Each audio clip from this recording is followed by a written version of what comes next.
Et ce que je voulais dire, c'est que par rapport à ce que j'ai entendu, par exemple, hier, ben, c'est vrai que ça peut paraître complètement anodin, banal, la façon dont c'est arrivé.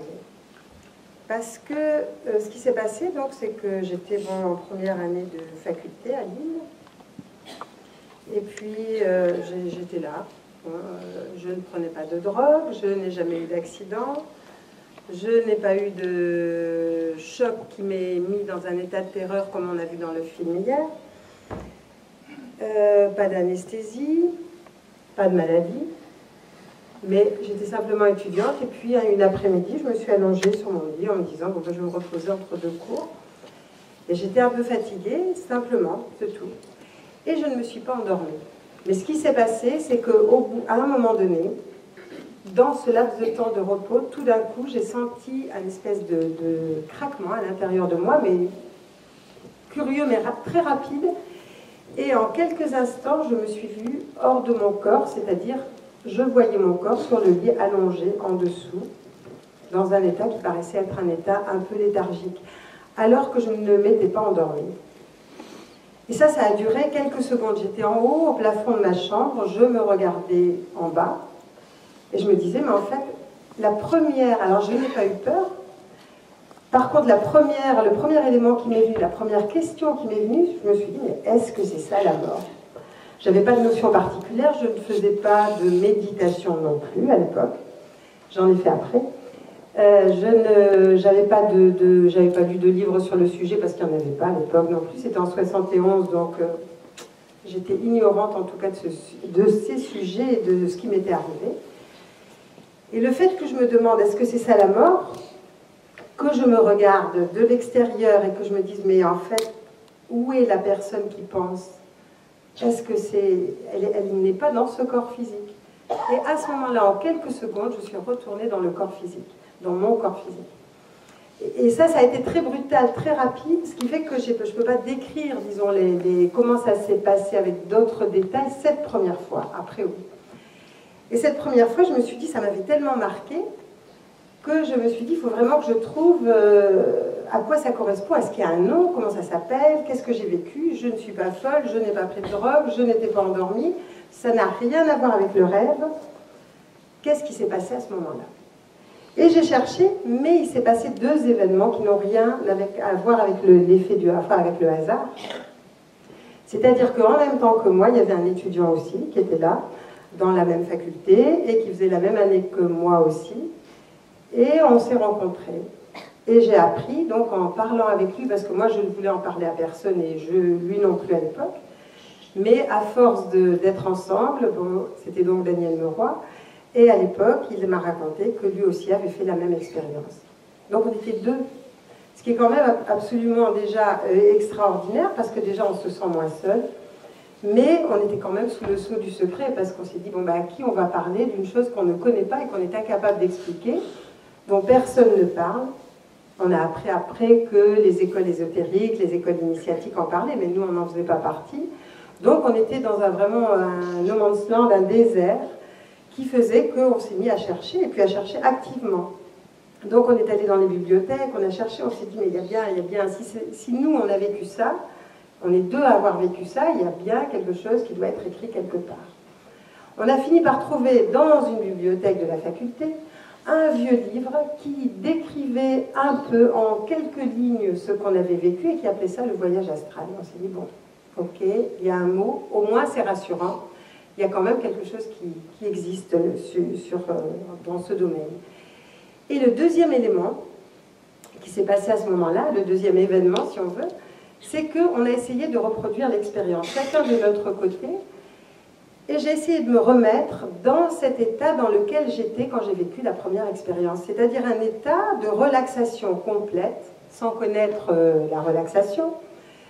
Donc cet état où, à un moment donné, je ne sentais plus mon corps, mais où ma conscience restait éveillée. Et à ce moment-là, j'ai pu reproduire à nouveau le phénomène, et mon compagnon aussi, à ce moment-là aussi, a pu, pas forcément en même temps que moi, à d'autres moments, reproduire le phénomène. Donc on s'est dit, si on a pu le reproduire deux fois, on va peut-être pouvoir le faire un peu plus. Et il faut dire que quand même dans les premières expériences, Et on l'a entendu aussi dans le film hier, c'était intéressant parce qu'il y a des personnes qui disaient mais quand je suis rentrée dans mon corps physique, j'avais l'impression de rentrer dans un vêtement trop petit.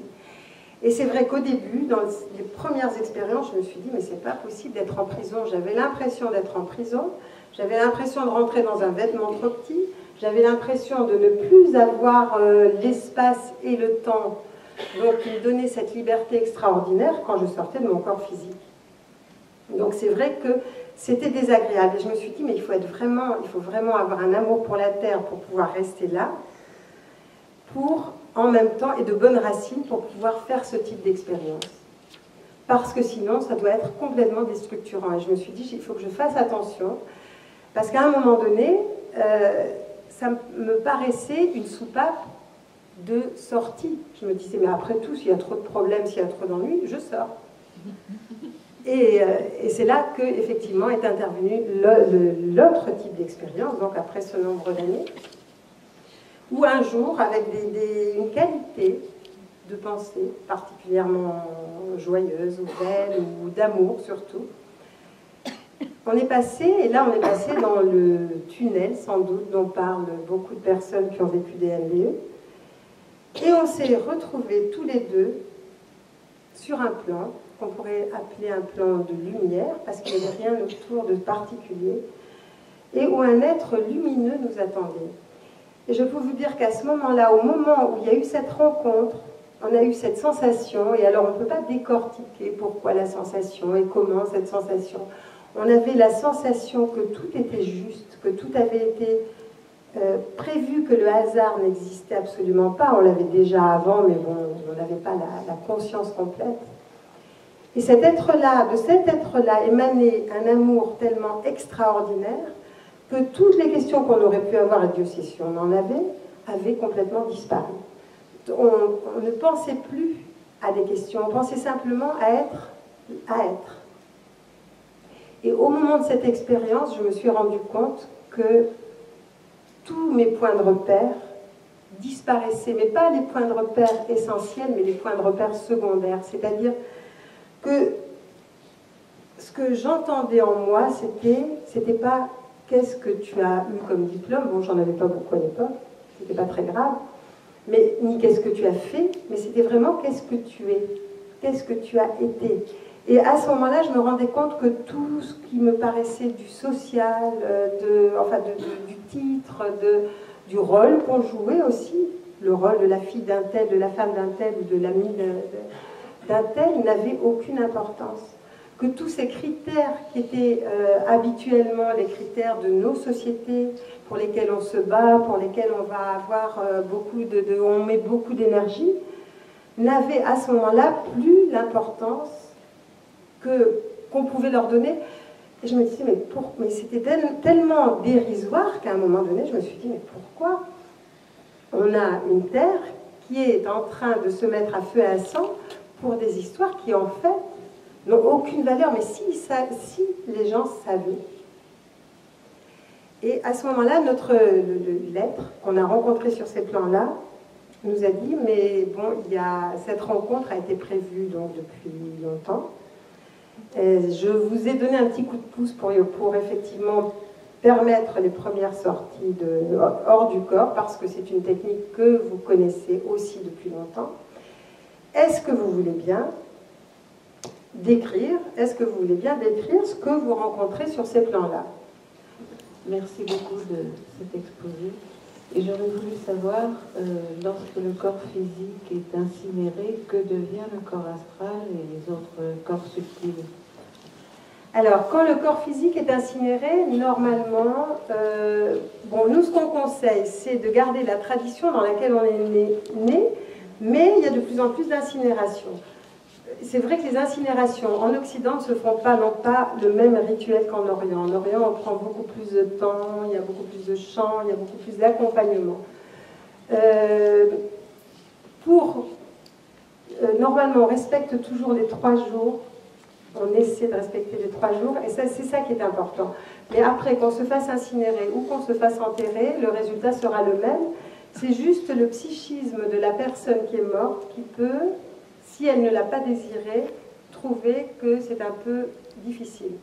si elle est attachée à son corps physique. Si elle n'est pas attachée à son corps physique, ça posera aucun problème. Si elle a vraiment fait la distance entre le corps physique et elle, c'est-à-dire vraiment comme un habit, comme un vêtement qu'on va accompagner à la dernière demeure, mais... le corps astral. Et le corps astral va rester. Le corps astral, lui, il est déjà sorti. Par contre, il y a les organes éthériques, et là, bon, c'est un peu plus peut-être complexe, mais les organes éthériques vont sortir les uns après les autres pendant les 3 jours, et c'est pour ça qu'en général, dans les religions, on respecte les 3 jours, et vont se reconstituer en une silhouette éthérique de lumière à côté du corps physique, et vont rester pendant 40 jours avant de se dissoudre, c'est-à-dire que tous les éléments terre vont rejoindre la terre, les éléments qui correspondent à l'eau, par exemple en médecine chinoise, on vous dit les poumons vont correspondre à l'air, ou les reins à tel autre élément. Les éléments vont après se redissoudre dans leur élément primordial. Et c'est au bout de 40 jours. Et c'est pour ça qu'il y a souvent des messes ou des cérémonies qui sont faites au bout de 40 jours. Mais sinon, il n'y a pas de problème. Pour revenir au film, mais en même temps de façon personnelle, j'aimerais, dans le film, il y a quelqu'un qui se suicide. On a une vision du monde des suicidés.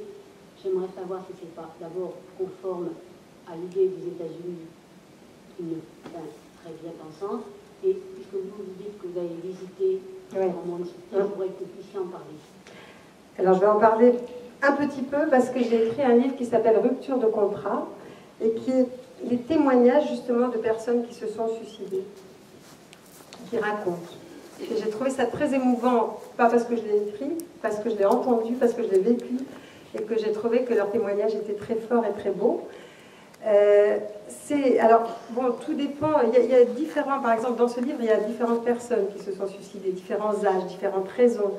Et à chaque fois, la chose dont ils se sont aperçus, que ce soit les jeunes, parce qu'il y a des suicides de jeunes aussi, ou de personnes âgées, ils se sont rendus compte à un moment donné qu'au moment de leur suicide, tout d'un coup, il y a une espèce de regret parce qu'ils se rendent compte qu'il y a quelque chose qui n'a pas été terminé. Et que leur souffrance qu'ils croyaient arrêter ne s'arrêtait pas. Par exemple, il y a le cas d'un vétéran de la guerre du Vietnam, à un moment donné, il tue beaucoup de monde, enfin bon, il se passe beaucoup de choses, mais à un moment donné, quand il rentre de la guerre, il se dit, bon, c'est ok, ça va, là je suis tranquille, je vais pouvoir vivre avec l'argent qu'on va me donner. Et puis il s'achète un petit terrain, et à ce moment-là, le cauchemar commence. C'est-à-dire qu'il commence à voir dans le visage des enfants blonds américains, ou dans les femmes, il commence à revoir les visages des Vietnamiens qu'il a tués, enfants, les femmes qu'il a violées, les villages qu'il a détruits. Et comme un cauchemar, un traumatisme en tout cas puissant, et rien ne pouvait arrêter ce traumatisme. Il était tellement mal qu'il s'est tiré une balle dans la tête, et à un moment donné, il raconte après, bon moi il raconte son histoire après, et il dit effectivement, à ce moment-là, je me suis rendu compte, j'ai continué ce cauchemar, parce que les visages continuaient à tourner autour de moi, parce que mon angoisse continuait. Et à un moment donné, il s'est dit, dans son histoire, il s'est dit, à un moment donné, j'ai cherché à me sortir de l'histoire, à ne plus les voir. Et à un moment donné, j'ai eu envie, non pas de me sortir moi de l'histoire, mais de leur envoyer de l'amour à eux.